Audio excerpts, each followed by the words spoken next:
Alright, hello ladies and gentlemen, boys and girls, my name is Argent Saga, and today we're going to be getting into our round 2 feature match for our locals this past weekend. I know, or this last week, I know it's been really late posting, just had a lot of things going on, trying to get everything figured out. But anywho, so this is our round 2 feature match with commentary. So we have Marcus on the right, running his standard mono light deck with Liam solo. And we have Gatewood, I believe, on the left, running E10 Fizzy. No, it's a little hard because I need to mess around with the tripod, but I'll make sure that everyone can see everything this coming week. So they're setting up right now. Marcus has been doing really well with this Liam solo deck. I'm a little surprised, but at the same time I'm not, because Marcus is a really good player and he's gotten the reps in with the deck, so he's been doing really well. It's really aggro and he can just pretty much drop things out of nowhere, so it's really great. And Gatewood has actually been on this deck for a while. I think the past 3 weeks he's been playing it. I think he likes it a lot. He's been... I feel like he's been enjoying it a lot. So Marcus got 12, good lord. And then Gatewood got 10, so almost there, but not enough. So they'll start by drawing their opening hand.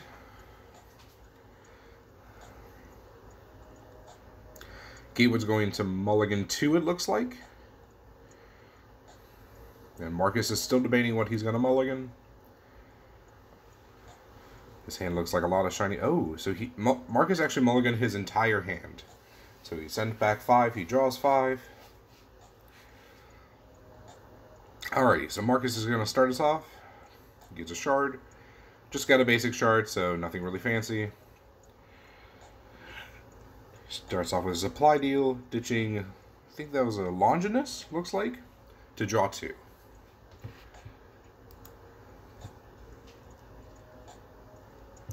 Alright, so Gatewood got his stone for turn, he got a Cryptic Crystal, so he looks at the top 2, rearranges them in any order. He's going to pay 1, looks like, he was thinking about it. And he's going to play an Engineer. So Engineer is you exhaust it, return it back to your hand, and all your airships cost 1 less. It's really strong for a 1-drop. So Marcus gets his crystal for turn. It is a hollowed crystal. You can tap it, pay 1 into it, and target unit with Guardian gets plus 500 power for the turn. So he's going to pay 1, supply deal again, pitching a Shard Dagger to draw 2. So it seems like Marcus is really digging for something, so I don't know if he drew into 2 really bad hands. Then he follows up with the Corm Squire. So Corm Squire, it has the ruin effect. When it dies, you send a gear of cost 1, I believe, from your deck to the discard.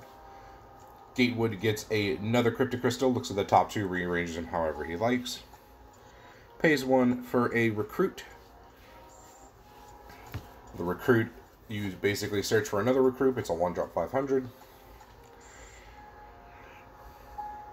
I'm going to take a wild guess and say that he still played the Recruit, even though the Cryptic Crystal, whatever he looked at on top, didn't really matter.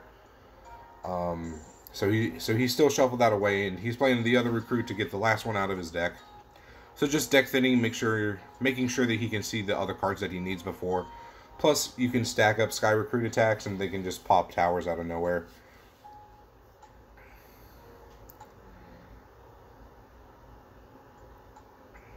Alrighty, so he goes for the tower, hits the middle one. It is the light tower.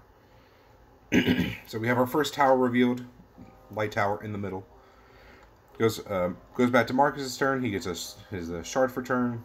It's just a standard shard, so no other special shards.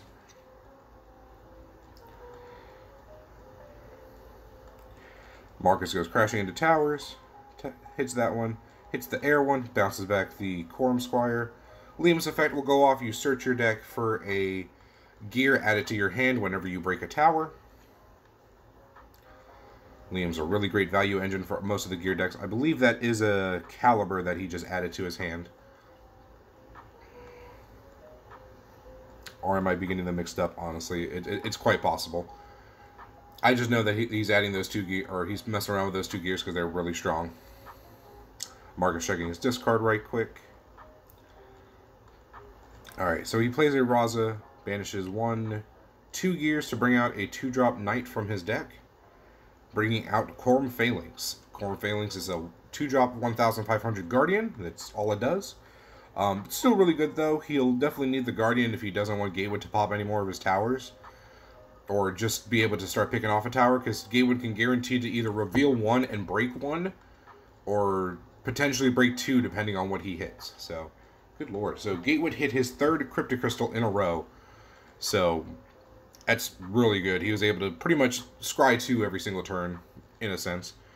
So, he goes to pay 2, plays a Sandsea Traveler. Sandsea Traveler is a 2-drop 1,500. Whenever he attacks, you can reactivate an energy. So, he pays, or he uses Engineer's Effect to bounce it back, then uses Tornado Shot to deal 2,000 to the Phalanx. Then he sends the Sky Recruits in to reveal 2 more towers, which are the lowest towers, the light, or the fire and the air tower. Passes back to Marcus. Marcus gets his shard for turn. Looks like Marcus just drew a War Room, which is really great for this deck. It makes all your gears cost 1 less, and then you can sacrifice it to attach a gear from your discard to a unit you control. So just really strong.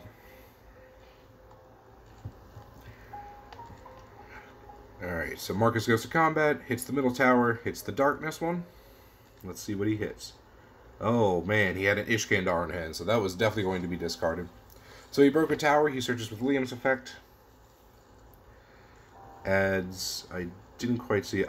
Shard Dagger, okay. So the Shard Dagger gives equipped a unit +5 and quickness, which is haste in this game. It's a 2-drop. Or a 2-drop gear, let me rephrase that, so he discards the gear to pump it up, it looks like. Okay, so he discards the gear to Liam's effect, puts the Shard Dagger in there, plays Corum Blade Master to attach the Shard Dagger. Then he attacks into a tower, makes a Guardian, or Gatewood makes the Guardian, and then because he broke another tower, Liam is going to search for another gear. So, really good plays. Marcus is currently 3 towers over Gatewood, even though Gatewood currently has the information of what 3 towers, so definitely not bad, honestly. Marcus is definitely being the aggressor in the matchup, as he normally is. His deck can pretty much explode out of nowhere, and it just does really well. So he adds a standard Shard Shield, which is, it gives the unit Guardian, and whenever it uses the Guardian effect, it gets +1,000. So, really strong card. Definitely something he needs right now, because he has no Guardians, and I'm pretty sure this turn a few towers are going to be broken, depending on how Gatewood hits it. But he hasn't broken the air tower, and he hasn't broken the fire tower, so there are chances for his entire board, Gatewood's entire board, to be messed up. So let's see. He did Cryptic Secrets. So if there is a destroyed light or water tower, he can shuffle a unit back into the deck. And then he plays a Engineer again, the card that bounces back and makes air units cost 1 less. Alrighty, so he goes to attacks. Sandsea Traveler's effect goes off. He reactivates a shard, hits tower, hits the blue tower, so he will draw 2.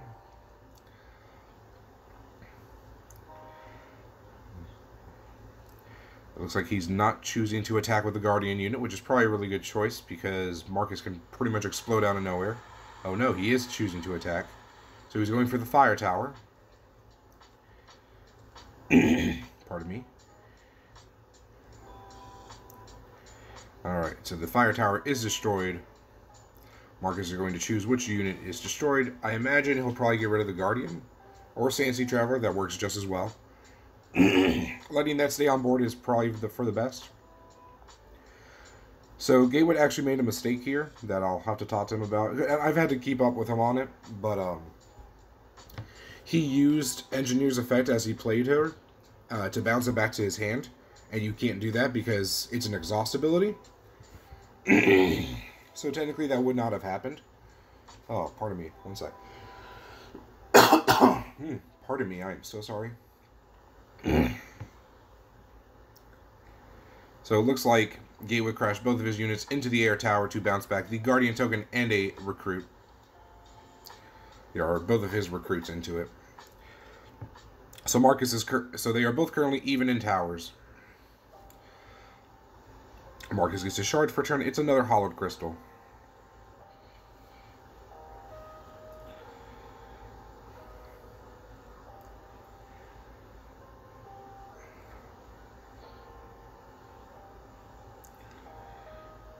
He plays the Quorum War Room. Terribly sorry, I did not realize that glare was that bad. I'll have to work on that. Then he plays a Quorum Squire.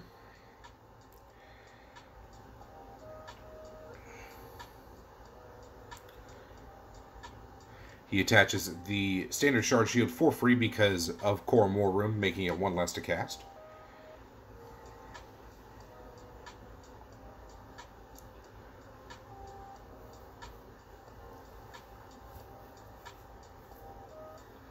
I believe he's still debating on what he's going to do. But it looks like... So it looks like he passed it back. In response, Gatewood used Etan's effect to pay 1, sacrifice the recruit, and put into play Sandsea Traveler. So really good plays from Gatewood. Besides the misplay that he made the last turn, but... So he plays Sylphia. I'm imagining calling 1... or odds, because that's how it works. So that goes to the bottom of his deck. The shield will go to the discard. He pays 1 for the engineer. Taps with Sandsea Traveler, attacks into tower. Marcus is going to pay 2, and Holy Slash, maybe? No, Hakari. So the Omega Magic Hakari makes 2, or makes an 1,000 Guardian unit, but if you only have 2 towers left, he makes 2. So he makes it and then declares Guardian. So the attack will not go through all the way. So Gatewood passes back to Marcus's turn. He draws a card.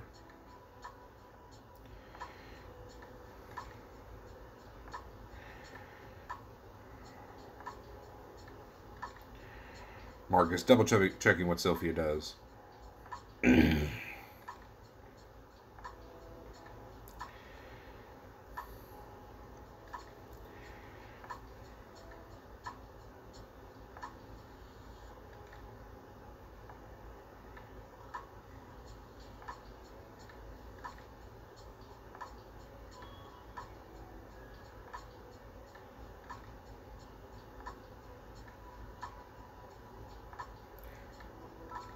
Looks like he attached a standard shard shield to it. So he's attached the shard shield to the Guardian. Plays Quorum Assassin to pop the Sylphia. And Quorum Assassin does have quickness, so he can come crashing into towers, seeing what he can hit. So potentially, if he hits it right, he can hit the fire tower. Or so he can hit the water tower, have him draw 2, and then hit the fire tower with the token, and basically make it so Gatewood has to put up a Guardian next turn in order to live. Whether that's what he does is still up in the air. So it looks like so he pitches a gear with Liam, makes it +5. So that will break the tower. The tower water to draw 2, and now Quorum Assassin can...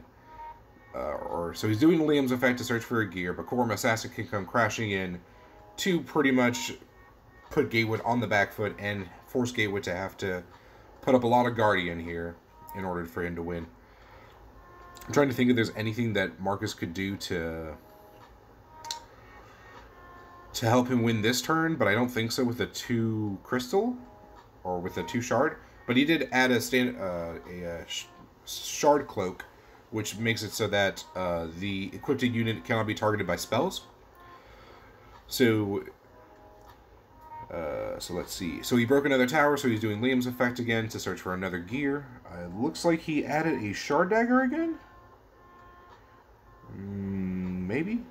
Yes, I believe a shard dagger.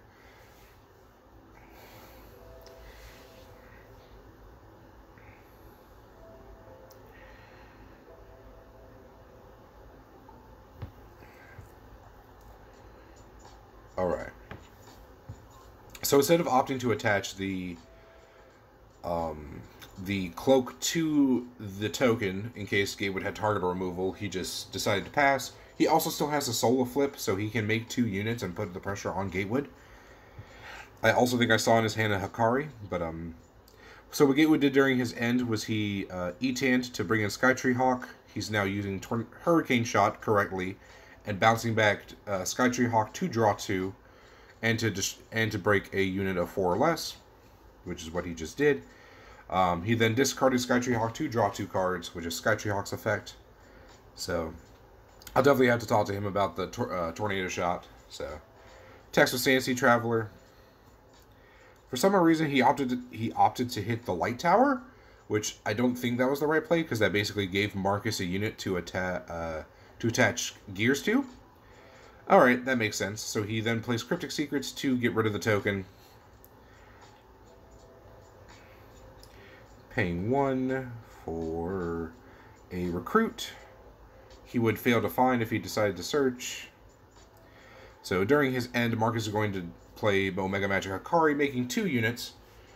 So he has to force Gatewood to have 2 answers, and I believe Gatewood only has 2 shards open. So he could, I think the most he could do would be bounce back the recruit or the Fantasy Traveler.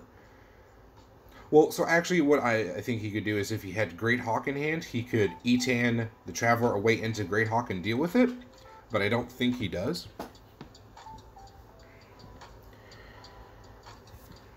I believe we're still on Gatewood's turn. It looks like they're thinking, or Gatewood's at least thinking, trying to figure out what he's going to do to deal with it. Alrighty, so I guess he passed priority as well, so then Marcus is going to use Solo's effect to make a 2k Guardian. So right now, Marcus has 2 1k Guardians and a 2k Guardian.